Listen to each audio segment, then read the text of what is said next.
हर जी मेरी स्वार करे हम हर के बदक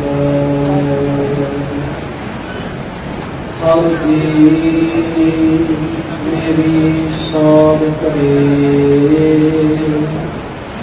हम हर के बदक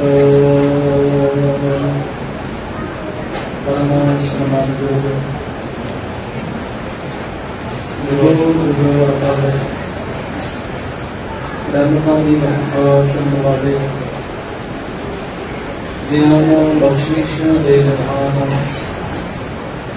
चार पदार्थों गांधी सर्व पदार्थ समर्थ वादी पदार्थों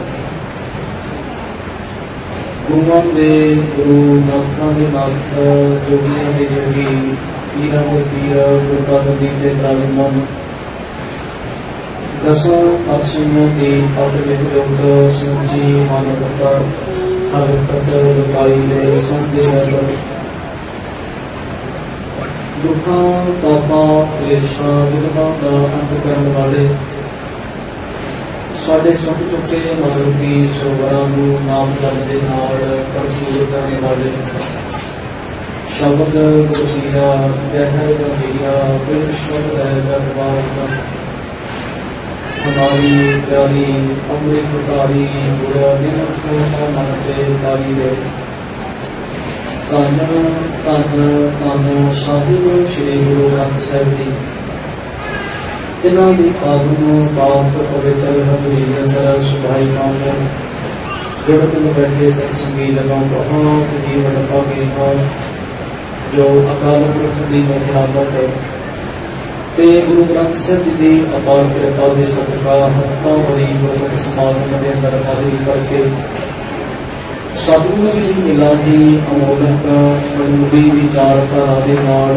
सद आके अपने जीवन दियां अमोलक घड़ियां अमोलक पल की जिंदगी के एक अमोलक सवासन को सफल करने का सफल यत्न करते हैं सारी संगत की दस तो पहला आप जी ने बड़ी ही श्रद्धा के नाल बड़ी ही भावना के नाल गुरु के चरणों के विच बैठ के भाई साहब जी के पासों की रबी कालम बाणी को कीर्तन के रूप में गुरु श्रवण किया है उपरांत कुछ कुछ समान राशन प्राप्त होया है आप जी के साथ शहर के गुरु के विचार की समझ के नाल समझ पाओ आओ बहुता वक्त समा न रहने होया गुरमुख विचारों के नाल बाणी दियां विचारों के बोलिए विचार की अनुभवता चुके बड़ी ही श्रद्धा भावना के नाल दीन होके सलिंदर होके साहिबां नूं झुकाओ शीस दासरे बख्शो असीस कोई भी रसना ते शरीर वंदा न रहे उन्हें हाथ जोड़ फतेह करो परवान आखो भी वाहिगुरू जी का खालसा वाहिगुरू जी की फतेह। एक घर के अंदर एक बच्चे का जन्म होया तो लड़का है समा बीतिया उसे ही घर दे विच एक बच्ची का जन्म होया सो कहने का भाव की माता पिता माँ बाप धी की दात प्राप्त हुई हुण जिहड़ी वो धी है ਮਾਂ ਬਾਪ ਦੀ ਉਹ ਡਾਕਟਰ ਹੈ, ਧੀ ਹੈ। ਜਿੱਥੇ ਉਹ ਧੀ ਹੈ ਉੱਥੇ ਨਾਲ ਹੀ ਉਹ ਇੱਕ ਵੀਰ ਦੀ ਭੈਣ ਹੀ ਹੈ। ਸਮਾਂ ਬੀਤਿਆ, ਸਮਾਂ ਆਪਣੀ ਚਾਲ ਚਲੇ, ਉਹ ਬੱਚੀ ਵੱਡੀ ਹੋਈ ਹੈ। ਉਹਦਾ ਪਰਿਵਾਰ ਨੇ ਇੱਕ ਲੜਕਾ ਵੇਖ ਕੇ ਆਨੰਦ ਕਾਰਜ ਕਰ ਦਿੱਤਾ, ਵਿਆਹ ਹੋ ਗਿਆ। ਜਿਹੜੀ ਪਹਿਲਾਂ ਕੇਵਲ ਤੇ ਕੇਵਲ ਇੱਕ ਬੱਚੀ ਸੀ, ਇੱਕ ਮਾਂ ਬਾਪ ਦੀ ਧੀ ਸੀ, ਜਿਹੜੀ ਇੱਕ ਭਰਾ ਦੀ ਭੈਣ ਸੀ, ਸਮਾਂ ਬੀਤਿਆ ਜਦੋਂ ਉਹਦਾ ਆਨੰਦ ਕਾਰਜ ਹੋਇਆ ਕਿ ਹੁਣ ਉਹ ਕੇਵਲ ਤੇ ਕੇਵਲ ਬੱਚੀ ਨਹੀਂ, ਧੀ ਨਹੀਂ ਹੈ। ਹੁਣ ਉਹ ਕੇਵਲ ਤੇ ਕੇਵਲ ਇੱਕ ਭੈਣ ਹੀ ਨਹੀਂ ਹੈ, ਹੁਣ ਉਹ ਇੱਕ ਪਤੀ ਦੀ ਪਤਨੀ ਹੀ ਹੈ। ਕੇਵਲ ਤੇ ਕੇਵਲ ਪਤਨੀ ਹੀ ਨਹੀਂ ਬਲਕਿ ਉਹ ਮਾਂ ਵੀ ਬਣ ਗਈ ਹੈ। ਪਰ ਵਿਆਹ ਨੂੰ 2-4 ਸਾਲ ਹੋ ਗਏ, 5 ਸਾਲ ਹੋ ਗਏ, 7 ਸਾਲ ਹੋ ਗਏ, ਉਹਦੇ ਘਰ ਦੇ ਵਿੱਚ ਕੋਈ ਔਲਾਦ ਨਹੀਂ ਹੋਈ। ਕਹਿਣ ਦਾ ਭਾਵ ਕਿ ਉਹ ਮਾਂ ਨਹੀਂ ਬਣੀ। ਅੱਜ ਦੇ ਦਿਨ ਦੀ ਆਪਾਂ ਗੱਲ ਕਰੀਏ, ਮਦਰਸ ਡੇ ਦੀ ਆਪਾਂ ਗੱਲ ਕਰਦੇ ਹਾਂ, ਮਾਂ ਦਾ ਦਿਨ, ਮਾਂ ਦਾ ਦਿਵਸ ਮਨਾਇਆ ਜਾ ਰਿਹਾ ਹੈ।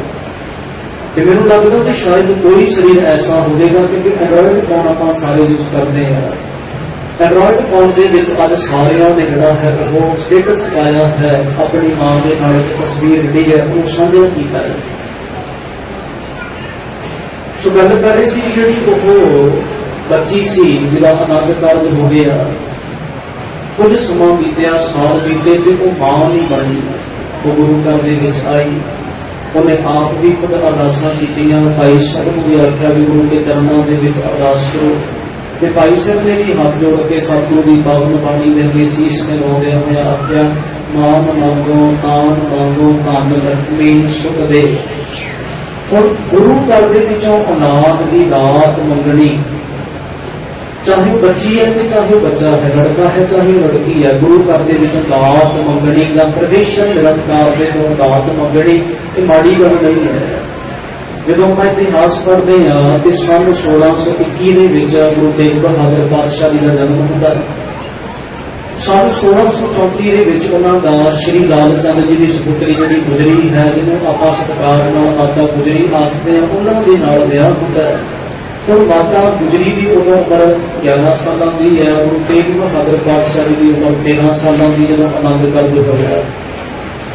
ਹੁਣ ਸੰਨ 1634 ਦੇ ਵਿੱਚ ਆਨੰਦ ਕਾਰਜ ਹੋਇਆ। 34 ਤੋਂ ਲੈ ਕਰਕੇ 1666 ਤੱਕ ਦੀ ਆਪਾਂ ਗੱਲ ਕਰਦੇ ਹਾਂ। 1666 ਤੱਕ ਦਾ ਕਿੰਨਾ ਸਮਾਂ ਬਣਦਾ? 32 ਸਾਲ ਦਾ ਸਮਾਂ ਬਣਦਾ ਹੈ। ਹੁਣ ਉਸ 32 ਸਾਲ ਦਾ ਇੰਨਾ ਲੰਮਾ ਸਮਾਂ, ਉਸ ਦੌਰਾਨ ਮਾਤਾ ਗੁਜਰੀ ਦੇ ਕੋਲ ਕੋਈ ਪੁੱਤ ਨਹੀਂ ਹੈ, ਕੋਈ ਧੀ ਨਹੀਂ ਹੈ, ਕੋਈ ਔਲਾਦ ਨਹੀਂ ਹੈ। ਇਤਿਹਾਸਕਾਰ ਕਹਿੰਦੇ ਹਨ ਵੀ ਮਾਤਾ ਗੁਜਰੀ ਨੇ ਅਕਾਲ ਪੁਰਖ ਦੇ ਚਰਨਾਂ ਦੇ ਵਿੱਚ ਬੇਨਤੀ ਕੀਤੀ, ਕਿਉਂਕਿ ਬਾਣੀ ਨੂੰ ਪੜ੍ਹਨ ਵਾਲੀ ਹੈ ਦਾਤਾ ਦਾਤਾ ਏਕ ਹੈ, ਸਭ ਕੋ ਦੇਵਨਹਾਰ, ਸਭਨਾ ਜੀਆਂ ਕਾ ਇੱਕ ਦਾਤਾ, ਸੋ ਮੈਂ ਵਿਸਰ ਨਾ ਗਈ। ਬਾਣੀ ਦੇ ਵਿੱਚ ਅਨੇਕਾਂ ਅਜਿਹੇ ਪ੍ਰਮਾਣ ਜਿਹਦੇ ਤੋਂ ਪਤਾ ਲੱਗਦਾ ਵੀ ਪਰਮਾਤਮਾ ਦਾਤਾ ਇੱਕੋ ਹੈ ਤੇ ਉਹਦੇ ਤੋਂ ਮੰਗਣਾ ਚਾਹੀਦਾ ਹੈ। ਮਾਨੋ ਕੀ ਟੇਕ ਬਿਰਤੀ ਸੰਗਾਨ ਦੇਵਨ ਕੋ ਏਕ ਹੈ ਭਗਵਾਨ। ਸੋ ਇੱਕ ਅਕਾਲ ਪੁਰਖ ਦੇ ਚਰਨਾਂ ਦੇ ਵਿੱਚ ਬੇਨਤੀ ਕੀਤੀ ਹੈ, ਉੱਥੇ ਦਾਤ ਮੰਗੀ ਹੈ, ਔਲਾਦ ਦੀ ਦਾਤ ਮੰਗੀ ਹੈ। ਪਰ ਜਿੱਥੇ ਔਲਾਦ ਦੀ ਦਾਤ ਮੰਗੀ ਹੈ, ਤੁਸੀਂ ਇਤਿਹਾਸਕਾਰਾਂ ਨੂੰ ਵਿਦਵਾਨ ਪੁਰਖਾਂ ਨੂੰ ਪੜ੍ਹੋਗੇ, ਤੁਹਾਨੂੰ ਪਤਾ ਲੱਗੇਗਾ ਉੱਥੇ ਨਾਲ ਰੱਬ ਦੇ ਚਰਨਾਂ ਵਿੱਚ ਇਹ ਬੜੀ ਬੇਨਤੀ ਨਹੀਂ ਕੀਤੀ ਰੱਬ ਜੀ ਜਿੱਥੇ ਕੋਈ ਔਲਾਦ ਦੇ ਨਹੀਂ ਹੈ। ਕਿਉਂਕਿ ਜਦੋਂ ਘਰ ਦੇ ਵਿੱਚ ਔਲਾਦ ਦਾ ਜਨਮ ਹੋਵੇਗਾ ਤੈਨੂੰ ਉਸ ਵਕਤ ਉਹ ਇਸਤਰੀ ਮਾਂ ਬਣੇਗੀ। ਕੇਵਲ ਤੇ ਕੇਵਲ ਉਦੋਂ ਬੱਚੇ ਦਾ ਹੀ ਜਨਮ ਨਹੀਂ ਹੁੰਦਾ, ਪਤਾ ਨਹੀਂ ਬੱਚੇ ਦਾ ਜਨਮ ਹੋਇਆ, ਉਦੋਂ ਮਾਂ ਦਾ ਵੀ ਜਨਮ ਹੋਇਆ, ਕਿਉਂਕਿ ਉਸ ਤੋਂ ਪਹਿਲਾਂ ਉਹਨੂੰ ਮਾਂ ਕਹਿਣ ਵਾਲਾ ਕੋਈ ਨਹੀਂ ਹੈ। ਸੋ ਅਕਾਲ ਪੁਰਖ ਦੇ ਚਰਨਾਂ ਦੇ ਵਿੱਚ ਬੇਨਤੀ ਕੀਤੀ ਹੈ, ਔਲਾਦ ਮੰਗੀ ਹੈ ਤੇ ਨਾਲ ਬੇਨਤੀ ਕੀਤੀ ਵਾਹਿਗੁਰੂ ਪਰਮਾਤਮਾ ਜੀਓ ਔਲਾਦ ਚੰਗੀ ਹੋਣੀ ਚਾਹੀਦੀ ਹੈ। ਭਾਵ ਜਿੰਨੇ ਗੁਣ ਤੇਰੇ ਵਿੱਚ ਹਨ ਉਹ ਸਾਰੇ ਦੇ ਸਾਰੇ ਮੇਰੀ ਔਲਾਦ ਦੇ ਵਿੱਚ ਹੋਣ। ਮੈਂ ਇਹ ਨਹੀਂ ਆਖਦੀ ਵੀ ਜਿਹੜੀ ਹੈ ਉਹ ਔਲਾਦ ਕੇਵਲ ਤੇ ਕੇਵਲ ਪੁੱਤਰ ਹੋਵੇ ਚਾਹੇ ਉਹ ਧੀ ਹੋਵੇ, ਕਿਉਂਕਿ ਜਿਹਨਾਂ ਨੇ ਬਾਣੀ ਨੂੰ ਪੜ੍ਹਿਆ ਹੈ ਉਹਨਾਂ ਨੇ ਗੁਰੂ ਗ੍ਰੰਥ ਸਾਹਿਬ ਦੀ ਬਾਣੀ ਵਿੱਚੋਂ ਗੁਰੂ ਨਾਨਕ ਸਾਹਿਬ ਦੇ ਬੋਲ ਪੜ੍ਹੇ, ਸੋ ਕਿਉਂ ਮੰਦਾ ਆਖੀ ਹੈ ਜਿਤ ਜਨਮੈ ਰਾਜਾਨ। ਤੇ ਕੋਈ ਇਸਤਰੀ ਨੂੰ ਮਾੜਾ ਕਿਵੇਂ ਕਹਿ ਸਕਦੇ? ਇਸ ਕਰਕੇ ਉਹ ਕਹਿੰਦੇ ਔਲਾਦ ਦੇ ਵਿੱਚ ਭਾਵੇਂ ਬੱਚੀ ਹੋਵੇ ਤੇ ਭਾਵੇਂ ਬੱਚਾ ਹੋਵੇ, ਲੜਕਾ ਹੋਵੇ, ਪਰ ਉਹਦੇ ਵਿੱਚ ਉਹ ਸਾਰੇ ਗੁਣ ਚਾਹੀਦੇ ਨੇ ਜਿਹੜੇ ਰੱਬ ਦੇ ਗੁਣ ਤੇਰੇ ਅੰਦਰ ਹਨ। ਸੋ 32 ਸਾਲ ਬਾਅਦ घर दे विच अकाल पुरख ने बख्शिश की है कि गोबिंद राय जी का जन्म होता है, बालक का जन्म होता जिन्हों का नाम गोबिंद राय रखा जाता है।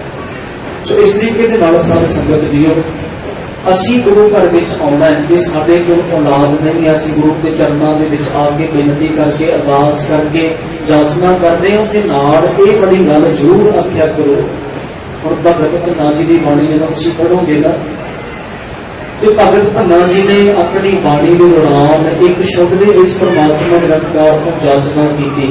दाल सीधा मांगो कियो हमारा खुशी करा नित दियो, पनिया शावन नीका अनाज मंगो सत सीका, दो पैस मांगो ला देवी एक काजन तुरी चंगेरी। अखीर दे विच उन्होंने आख्या घर की गीहन चंगी। गीहन का मतलब स्त्री वाइफ की गल की है, पत्नी की गल की। पत्नी की दात मंगी तो उदों भी रब के चरणों में बेनती करके आख्या चंगी चाहिए, भाव चंगे संस्कारों वाली चाहिए, चंगे गुणों वाली चाहिए है, क्योंकि चंगे गुणों वाली स्त्री का घर के पैर पएगा तो उस स्त्री की कुख के जो बालक पुत्र या स्त्री बच्ची जन्म लवेगी वो भी चंगे संस्कारों वाली होगी। सो इस करके जो असं गुरु ग्रंथ साहब जी की पावन बाणी को पढ़ते हैं तो मेरे मालिक साहब दसते हैं कि जिंदगी को जिउना किवें है। तो सतगुरु पातशाह जी दसते हैं कि कोई पिता है, कोई भरा है, कोई जवाई है, कोई धी है, कोई नौं है, कोई मां है। असी इन्हां सारे रिश्तियां को निभाउणा किवें है। जो असं गुरु ग्रंथ साहब जी की पावन बाणी को पढ़ते हैं तो मेरे मालिक फिर दसते हैं कि एक मां का जीवन कैसा होना चाहिए।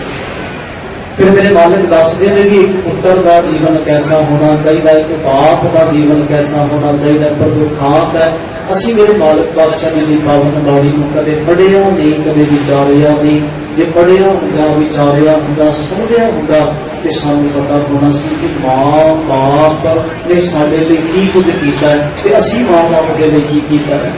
जीवत पितर ना मानै तो मोए श्राद्ध कराही, पितर भी बकरे कह क्यों पावै कौआ कुकर खाही। मुख कुशल बताओ कोई, कुशल कुशल करते जग विनसै, कुशल की कैसे हुई।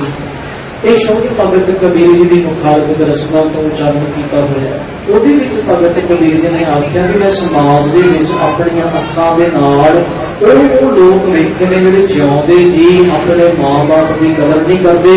ਜਦੋਂ ਮਾਂ-ਬਾਪ ਉਹਨਾਂ ਦੇ ਸੰਸਾਰ ਤੋਂ ਤੁਰ ਜਾਂਦੇ ਨੇ, ਸੰਸਾਰ ਨੂੰ ਛੱਡ ਕੇ ਚਲੇ ਜਾਂਦੇ ਨੇ ਤੇ ਉਸ ਵਕਤ ਉਹਨਾਂ ਦੇ ਵਿੱਚ ਸ਼ਰਾਧ ਕੀਤੇ ਜਾਂਦੇ ਨੇ, ਉਹਨਾਂ ਦੀਆਂ ਬਰਸੀਆਂ ਮਨਾਈਆਂ ਜਾਂਦੀਆਂ। ਜਿਉਂਦੇ ਜੀ ਮਾਂ-ਬਾਪ ਨੂੰ ਪਾਣੀ ਦਾ ਗਲਾਸ ਵੀ ਭਾਵੇਂ ਫੜਾਇਆ ਤੇ ਮਰਨ ਤੋਂ ਬਾਅਦ ਬਰਸੀ ਮਨਾਉਂਦੇ ਆ। ਮਰਨ ਤੋਂ ਬਾਅਦ ਉਹਨਾਂ ਦੇ ਨਵੇਦ ਭੋਜਨ ਲੰਗਰ ਪ੍ਰਸ਼ਾਦਾ ਤਿਆਰ ਕਰਕੇ ਲੋਕਾਂ ਨੂੰ ਛਕਾਉਂਦੇ ਆ। ਦੱਸਣਾ ਚਾਹੁੰਦੇ ਵੀ ਭਾਈ ਸਾਡੀ ਨਿਗਾਹ ਦੇ ਵਿੱਚ ਮਾਂ ਬਾਪ ਦੇ ਲਈ ਬੜਾ ਪਿਆਰ ਹੈ। ਦਾਸ ਨੇ ਅਰੰਭਤਾ ਦੇ ਵਿੱਚ ਗੱਲ ਕੀਤੀ ਹੈ ਕਿ ਅੱਜ ਦੇ ਦਿਨ ਹਰੇਕ ਨੇ ਆਪਣਾ ਜਿਹੜਾ ਸਟੇਟਸ ਹੈ ਉਹ ਆਪਣੀ ਮਾਂ ਦੇ ਨਾਲ ਇੱਕ ਤਸਵੀਰ ਨੂੰ ਸਾਂਝਾ ਕੀਤਾ ਹੈ। ਭਾਵੇਂ ਕਿ ਉਹ ਮਾਂ ਬਾਪ ਨੂੰ ਬੋਲਣ ਦੀ ਤਮੀਜ਼ ਨਹੀਂ, ਮਾਂ ਬਾਪ ਨੂੰ ਕਹੇ ਬੁੱਢੜੀਏ ਕੀ ਕਰਦੀ ਹੈ ਤੂੰ, ਇੰਨਾ ਬੋਲਦਾ ਹੋਵੇ ਜਾਂ ਬੇਬੇ ਪਰੇ ਹੋ ਤੂੰ, ਬੋਲਣ ਦੀ ਤਮੀਜ਼ ਨਹੀਂ। ਕਦੇ ਮਾਂ ਬਾਪ ਦੇ ਕੋਲ ਬੈਠਾ ਨਹੀਂ, ਕਦੇ ਉਹਨਾਂ ਦੇ ਨਾਲ ਦੁੱਖ ਸੁੱਖ ਸਾਂਝਾ ਨਹੀਂ ਕੀਤਾ ਤੇ ਉਹਨੇ ਵੀ ਤਸਵੀਰ ਸਾਂਝੀ ਕਰਕੇ ਲੋਕਾਂ ਨੂੰ ਇਹ ਸ਼ੋਅ ਕੀਤਾ ਕਿ ਮੇਰਾ ਮਾਂ ਬਾਪ ਦੇ ਨਾਲ ਕਿੰਨਾ ਪ੍ਰੇਮ ਹੈ। ਮਾਂ ਦਾ ਦਰਜਾ ਬਹੁਤ ਉੱਚਾ ਦਰਜਾ ਹੈ। ਜਦੋਂ ਤੁਸੀਂ ਗੁਰੂ ਗ੍ਰੰਥ ਸਾਹਿਬ ਜੀ ਦੀ ਪਾਵਨ ਬਾਣੀ ਨੂੰ ਪੜ੍ਹੋਗੇ ਤੇ ਤੁਹਾਨੂੰ ਪਤਾ ਲੱਗੇਗਾ ਕਿ ਗੁਰੂ ਸਾਹਿਬ ਜੀ ਨੇ ਜਦੋਂ परमात्मा निरंकार के नाल गलबात की तो उदों भी आख्या परमात्मा जी तू साडी मां है, रब जी तू साडा पिता है। क्यों आख्या? परमात्मा निरंकार की तुलना जी एक मां नाल क्यों की गई है? उसका कारण क्योंकि बच्चा कई तरह की गलतियां करता है। जो गलतियां करके मां के कोल वापस आता है तो मां फिर उन्होंने अपने सीने के नाल लाउंदी है, अपने गल नाल लाउंदी है, अपने पास बिठाउंदी, फिर उन्होंने भोजन छकाउंदी। भाव मां उहदियां भुलां गलतियां नूं चेतावदी नहीं है, मां भुल जाती है।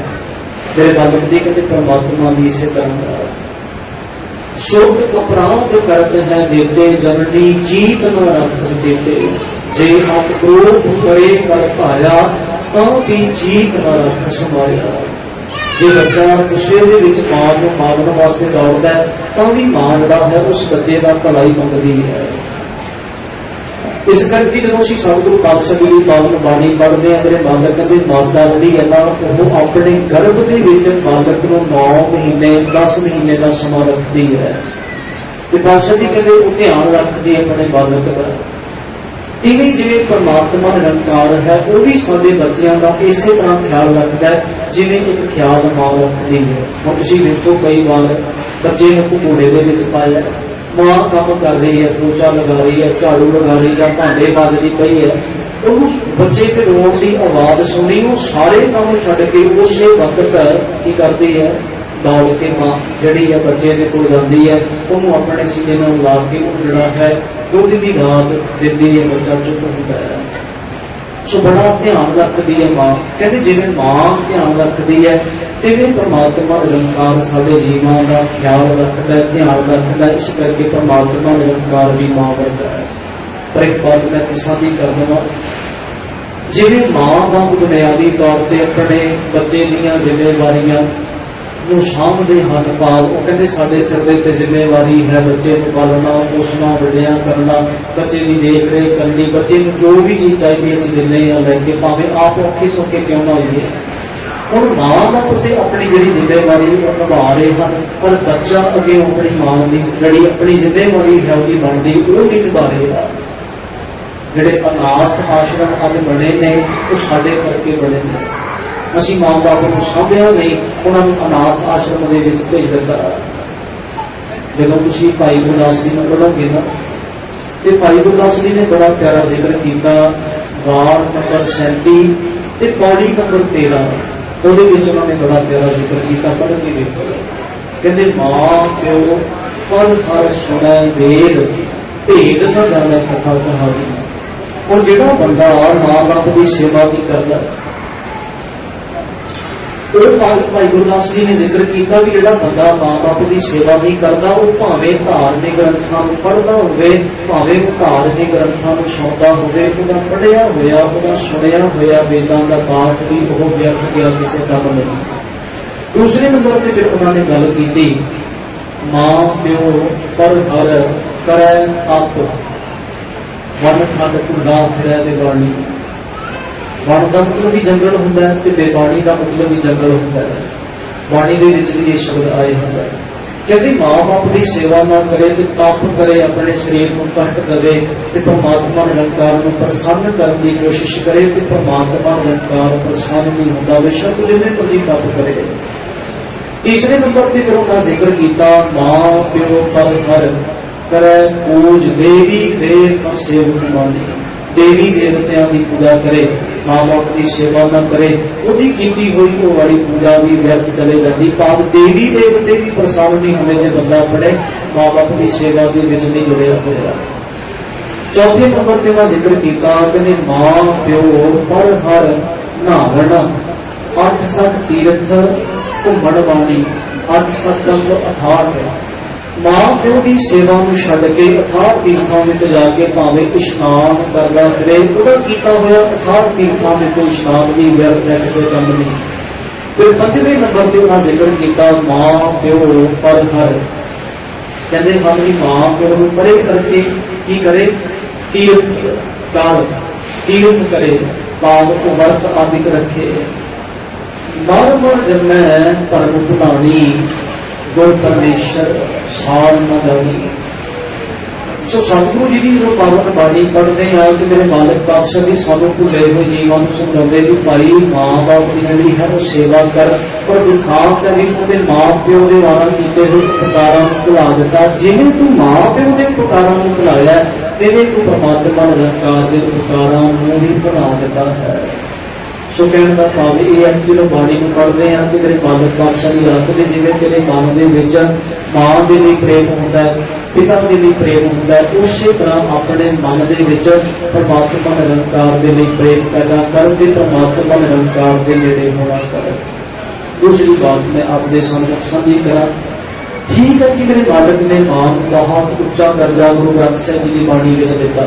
ਠੀਕ ਹੈ ਵੀ ਜਦੋਂ ਮੇਰੇ ਮਾਲਕ ਨੇ ਕੋਈ ਗੱਲ ਵੀ ਕੀਤੀ ਹੈ ਤੇ ਆਪਣੀ ਮਾਂ ਨੂੰ ਸੰਬੋਧਨ ਕਰਦੇ ਆ ਕੀਤੀ ਹੈ, ਜਿਵੇਂ ਆਨੰਦ ਭਇਆ ਮੇਰੀ ਮਾਈ। ਉਸ ਤੋਂ ਬਾਅਦ ਜਦੋਂ ਆਪਾਂ ਸੋਦਰ ਦੀ ਬਾਣੀ ਦੇ ਵਿੱਚ ਪੜ੍ਹਦੇ ਹਾਂ, ਸੋ ਕਿਉਂ ਵਿਸਰੈ ਮੇਰੀ ਮਾਏ, ਉਦੋਂ ਵੀ ਮਾਂ ਦੇ ਨਾਲ ਗੱਲਬਾਤ ਕੀਤੀ ਹੈ। ਸੋ ਬੜੀਆਂ ਥਾਵਾਂ ਦੇ ਉੱਤੇ ਮਾਂ ਨੂੰ ਸੰਬੋਧਨ ਕਰਕੇ ਮਾਂ ਦੇ ਨਾਲ ਗੱਲਬਾਤ ਸਾਂਝੀ ਕੀਤੀ ਹੈ। मां दे नाल दुख साझा किया, क्योंकि बच्चे की मां दे नाल अटैचमेंट बहुत है, क्योंकि बच्चा मां के भी गर्भ के 9 महीने का समा रहिंदा है। ते जो देखो बच्चे को सट लगती भी उदों भी बच्चा ये नहीं कहता हाय पिता, उदों भी हाय मां ਉਹਦੇ ਮੂੰਹੋਂ ਨਿਕਲਦਾ ਹੈ। ਕੁਦਰਤੀ ਤੌਰ ਤੇ ਅਟੈਚਮੈਂਟ ਹੈ ਮਾਂ ਦੀ ਬੱਚੇ ਨਾਲ, ਬੱਚੇ ਦੀ ਮਾਂ ਦੇ ਨਾਲ ਦੁਨਿਆਵੀ ਤੌਰ ਤੇ। ਪਾਤਸ਼ਾਹ ਜੀ ਕਹਿੰਦੇ ਇਦਾਂ ਦੀ ਹੀ ਅਟੈਚਮੈਂਟ ਤੇਰੀ ਪਰਮਾਤਮਾ ਨਿਰੰਕਾਰ ਦੇ ਨਾਲ ਹੋਵੇ। ਪਰਮਾਤਮਾ ਦੀ ਸਾਡੀ ਮਾਂ ਹੈ, ਪਰਮਾਤਮਾ ਸਾਡਾ ਪਿਤਾ ਹੈ। ਸੋ ਗੱਲ ਕਰ ਰਹੀ ਸੀ ਵੀ ਭਾਵੇਂ ਕਿ ਮੇਰੇ ਮਾਲਕ ਨੇ ਸਾਨੂੰ ਬਾਣੀ ਦੇ ਵਿੱਚ ਦੱਸਿਆ ਵੀ ਇੱਕ ਬੱਚੇ ਦਾ ਮਾਂ ਦੇ ਨਾਲ ਪ੍ਰੇਮ ਹੁੰਦਾ ਹੈ, ਭਾਵੇਂ ਕਿ ਗੁਰੂ ਸਾਹਿਬ ਨੇ ਵੀ ਸੰਬੋਧਨ ਕਰਕੇ ਮਾਂ ਜਿਹੜਾ ਹੈ ਉਹ ਸ਼ਬਦ ਕਰਦੇ ਹੈ, ਪਰ ਨਾਲ ਹੀ ਇੱਕ ਗੱਲ ਦਾ ਜ਼ਿਕਰ ਕੀਤਾ ਵੀ ਭਲਿਆ ਜਿੱਥੇ ਤੇਰੀ ਮਾਂ ਠੀਕ ਹੈ ਉੱਥੇ ਮਾਂ ਦਾ ਸਤਿਕਾਰ ਕਰਨਾ ਬਣਦਾ ਹੈ। ਪਰ ਕਈ ਵਾਰ ਇਹ ਹੁੰਦਾ ਕਿ ਜਿਹੜੀ ਮਾਂ ਹੈ ਉਹ ਬੱਚੇ ਨੂੰ ਗਲਤ ਗਾਈਡ ਕਰਦੀ ਹੈ। ਹੁਣ ਭਾਈ ਸਾਹਿਬ ਨੇ ਇੱਕ ਸ਼ਬਦ ਪੜਿਆ ਸੀ, ਮਾਤਾ ਕੀ ਅਸੀਸ ਨਿਮਕ ਨਾ ਵਿਸਰੋ ਤੁਮ ਕੋ ਹਰ ਹਰ ਸਦਾ ਭਜੋ जगदीश। भी तेन जगदीश जगत का ईश्वर मालक कदे ना विसरे, इन्हां दी असीस एक मां दवे ते गल चंगी। पावदी तो मां आप बाणी नाल जुड़े ते बच्चे नूं जोड़े ते गल चंगी है। पर आख्या भी जे मां गलत जिहड़ा है बच्चे को गाइड करे, गलत सिक्ख्या देवे ते उत्थे फिर असीं मां दे विरोध दे विच भी खलोना है। गुरु ग्रंथ साहिब दी पावन बाणी दे वचनां दे मुताबिक भगत नामदेव जी दी बाणी पढ़ के वेखो।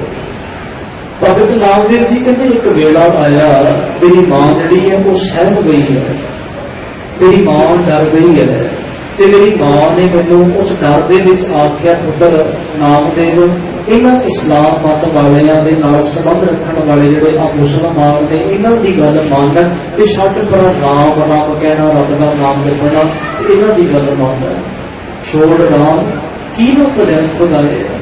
ते भगत नामदेव जी ने की आख्या, कहती मां तू मेरी मां है, तेरा सत्कार करना मेरा फर्ज बनता है, पर तू आ गलत सिक्ख्या अज मैनूं दित्ती है कि तेरे चरणों के विच मैं हाथ जोड़ना वा, अगे तू मैनूं इहो जी मत ना लगी।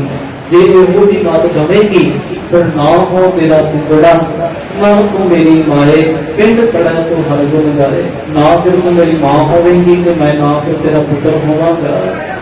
मेरा शरीर अगर भावें खत्म भी हो जाए कहते मैं तो भी परमात्मा निरंकार के गुणों में गावांगा। दूसरी बात, जब तुम इतिहास पढ़ोगे बाबा बंदा सिंह बहादुर के समेत उन्होंने साथियों को गिरफ्तार किया गया। फर्कशीर के कोतवाल के साथियों को गिरफ्तार किया कि उत्थे एक बच्चा है जिसकी उम्र 14 कुछ सालों की है, उन्होंने भी गिरफ्तार किया गया। उसकी जी मां है उजड़ी है, उन्होंने पता लग गया कि मेरे पुत्र को भी गिरफ्तार कर लिया। तो जिन्होंने जिन्हों की गिरफ्तारी हुई है उन्होंने इन्होंने जलादा ने जिउंदियां नहीं छड्डना। वो मां वाल उहदे खिलरे हुए बुरा हाल होया ते अखां दे विच हंझू ने वो दौड़दी जिहड़ी है उस कोतवाल दे कोल पहुंचदी है ते बेनती करदी कि जिहड़ा मेरा पुत्र है लड़का है उहनूं तुसीं गलती दे नाल फड़ लिया, वो सिख नहीं है, ते किरपा करके तुहाडे पास बेनती भी उहनूं छड्ड दित्ता जावे, क्योंकि मोह है मां के जीवन के अंदर जिहड़ी बांदरी है ना, तुसीं उहदे बारे पढ़ के वेखो। जो उहदा बच्चा मर जाता है, मरण तो बाद भी किन्ना किन्ना समा, किन्ने किन्ने दिन 15-20 दिन महीना वो अपने नाल अपने बच्चे को चपेट के रखती है। मोह है उहदे अंदर, माता के अंदर पुत्र के भी मोह है, बहुत ज्यादा मोह। भावें कि पुत्र ब्याया भी गया, बड़ा हो गया, उहदे बच्चे हो गए, तो फिर भी उस मां के लिए उस बच्चे के मन के विच मोह है। मोड़ मोड़ कर अधिक लाड़ तर देखत ही जमरा वसा, मोह है। सो खैर कहते हम भी मोह के कारण भजे वो कोतवाल के कोल जाके बेनती करती कि मेरे पुत्र नूं तुसीं गलती के नाल फड़ लिया, इहनूं छड्ड दो। कोतवाल आखदा कि ठीक है असीं तेरे पुत्र नूं छड्ड देवांगे, पर जिहड़ी गल तूं अपनी जुबान नाल आखदी पई है यही गल अगर तेरा पुत्र आख देवे भी मैं दूसरा सिख नहीं सी छड्ड देवांगे, अज जिन्ने सिख ने सारियां दे विच अगर तेरा पुत्र ये गल आख देवे असीं तेरे पुत्र नूं कंज तक नहीं करांगे, कुछ नहीं आखांगे। अपने पुत्र दे कोल जांदी है, कहंदी मैनूं एक बार अपने पुत्र दे नाल मिलण दा अवसर दवो। वो कहंदे ठीक है। अपने पुत्र के कोल जांदी ते पुत्र को आखदी कहंदी पुत्र वेख तेरी जान जिहड़ी है वो बच जाएगी। मैं दौड़ के आई हाँ, भजी आई हाँ, जब खबर सुनी भी तेरी भी गिरफ्तारी हो गई है, तेरी जान छड़ देंगे मेरी गल हो चुकी है, फर्शियर तक भी गल पहुंच गई है, बस तू की आखना सिर्फ एक झूठ बोलना है। हुण वो कुदरती तौर जो बच्चा उसकी कंपनी है जी संगत जिन्होंने आप कह दें गुरमुख प्यारियां दे नाल उहदा बैठना उठना है। हुण वो बच्चे ने गुरमुख प्यारियां दे कोल बैठ के बाणी नूं पढ़िया है, बाणी नूं सुनिया है, उन्हें बाणी के विचों सुनिया भी सतगुरु पातशाह दे एक पंडित को भी आखदे सन झूठ ना बोल पाते, सच कहिए कि सच बोलना चाहिए। बोली है सच धर्म झूठ ना बोली है, जो गुरु दस्या बात मुरीदा जोली है। कि जो गुरु रस्ता दसदा उस रस्ते उत्ते तुरना चाहिए, तो गुरु रस्ता दसदा भी सच बोलना चाहिए। सच की बाणी नानक आख्या है, सच सुनाई सी सच की बेला उन्हें पढ़िया सुनिया होया, जब झूठ का बाप ने सुनिया होया। मां ने जो आख्या भी तू सिर्फ एक झूठ बोल कि मैं गुरु का सिख नहीं हाँ, तेरी जान छड़ देंगे, तेन बख्श देंगे, कहता ठीक है मां। मां के को इदा गल आख के अगे होया, मां के मन के विचार भी शायद हुण मेरा पुत आख देगा कि मैं गुरु का सिख नहीं, पर हैरान हो गए उस वक्त सारे। तो मां भी हैरान हो गई जब उस बच्चे ने उच्ची आवाज के दम सी उच्ची आवाज के आख्या भी ए जलाद मैनू पहला शहीद कर, तेरी मां झूठ बोलती है, मैं गुरु का पक्का सिख। मां बाप का सत्कार करना मेरे मालिक ने सिखाया, सतगुरु ने खुद मां बाप का सत्कार किया। बाणी के परमात्मा ने जो गल आखी है की है कि आख्या कि तू मां वर्गा है, क्योंकि मां के बहुत सारे गुण ने, पर जिथे मां गलत है उत्थे मां को गलत भी आखो, क्योंकि अज के समय के असीं कोई गल नहीं आखते, असीं कहने मां के मां बस जो मां ने कहता वो ठीक है। इदा नहीं होना चाहिए। कई बार इदा होता कि मां ने जी गल आख दी कि आ तेरी घरवाली ने तेरी पत्नी ने इदा किया, पर उन्हें अपनी पत्नी की गल नहीं सुनी, वही विचारधारा नहीं सुनिया, बस एक तरफा उन्हें गल सुन के पत्नी को भिड़ गया, पत्नी गांडिया। पत्नी आखती भी वो तेरी मां है, मैं भी तेरे बच्चे की मां, मैं भी तो किसी की मां हाँ। इस करके रिश्तियों को निभाना जो सीखना है कि गुरु ग्रंथ साहिब जी की पावन बाणी के नेड़े होना पड़ेगा। पुत्र का रिश्ता किहो जिहा था, पुत्र की विचार किहो जी होवे, जवाई की विचार किहो जी होवे।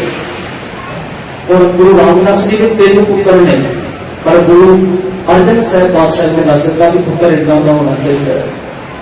बाबा राम राय जी ने वाहिगुरु गुरु हरराय साहब जी के 2 पुत्र ने, बाबा राम राय जी के गुरु हरकृष्ण जी। गुरु हरकृष्ण जी ने दस दिता पुत्र इस तरह का होना चाहिए। गुरु अमरदास पातशाह जी के जवाई ने किन्ने 2 जवाई ने, भाई रामा जी ते भाई जेठा जी। भाई जेठा पाल गुरु रामदास ने दस दिता जवाई इस तरह का होना चाहिए।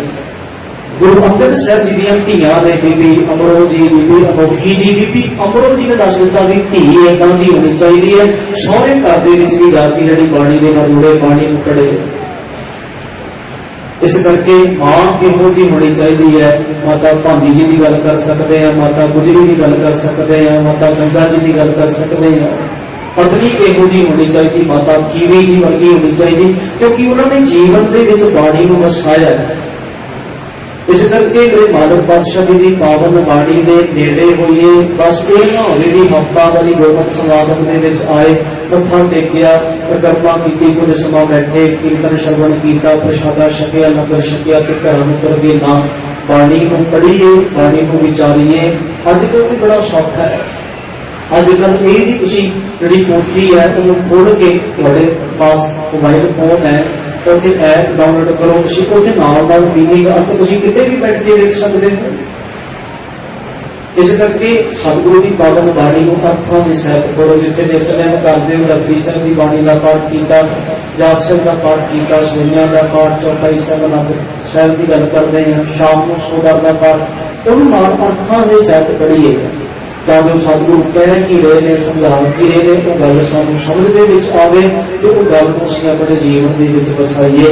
सो इस करके मेरे बादल पातशाह जी कहते भाई परमात्मा निरंकार के नाल जुड़, वो भी मां की तरह है, परमात्मा निरंकार भी पिता की तरह। पर दुखांत भी तो दुनियावी काम के जिन्ना मां बाप के कोल रहना उन्होंने कोई वस्तु परमात्मा निरंकार को याद करना। जिवें तू मां बाप के नाल नाता तोड़ लिया, मां बाप तो दूर हो गया, ਦੇਵੀ ਕੋ ਭਾਈ ਪਰਮਾਤਮਾ ਨਿਰੰਕਾਰ ਦੇ ਨਾਲੋਂ ਵੀ ਨਾਤਾ ਤੋੜਿਆ ਹੋਇਆ। ਆਪਣਾ ਜੀਵਨ ਅਕਾਰਥ ਨਾ ਗਵਾ, ਆਪਣਾ ਜੀਵਨ ਵਿਅਰਥ ਨਾ ਗਵਾ, ਆਪਣੇ ਜੀਵਨ ਨੂੰ ਸਕਾਰਥ ਕਰ। ਸੋ ਸਾਧ ਸੰਗਤ ਜੀਓ, ਸਮੇਂ ਦੇ ਅਧੀਨ ਰਹਿ ਕੇ ਆਪਣੀ ਕੁਸ਼ਦਈ ਬੁੱਧੀ ਦੇ ਨਾਲ ਆਪ ਜੀ ਦੇ ਸਨਮੁਖ ਗੁਰਮਤਿ ਵਿਚਾਰ ਦੀ ਸਭ ਪਾਉਂਦਿਆਂ ਹੋਈਆਂ ਅਨੇਕ ਪ੍ਰਕਾਰ ਦੀਆਂ ਭੁੱਲਾਂ ਗਲਤੀਆਂ ਗੁਰੂ ਦੇ ਸੰਗਤ ਬਖਸ਼ਣ ਯੋਗ ਬਖਸ਼ ਲੈਣਾ। ਆਓ ਬੜੇ ਹੀ ਪਿਆਰ ਅਦਬ ਤੇ ਸਤਿਕਾਰ ਦੇ ਨਾਲ ਗੁਰਪਤੇ ਦੇ ਨਾਲ ਹਾਜ਼ਰੀ ਲਗਾਈਏ। ਕੋਈ ਵੀ ਰਸਨਾ ਤੇ ਸਰੀਰ ਬੰਦਾ ਨਾ ਰਹੇ। ਦੋਵੇਂ ਹੱਥ ਜੋੜ ਫਤਿਹ ਕਰੋ ਪਰਵਾਰ। ਆਖੋ ਜੀ ਵਾਹਿਗੁਰੂ ਜੀ ਕਾ ਖਾਲਸਾ, ਵਾਹਿਗੁਰੂ ਜੀ ਕੀ ਫਤਿਹ।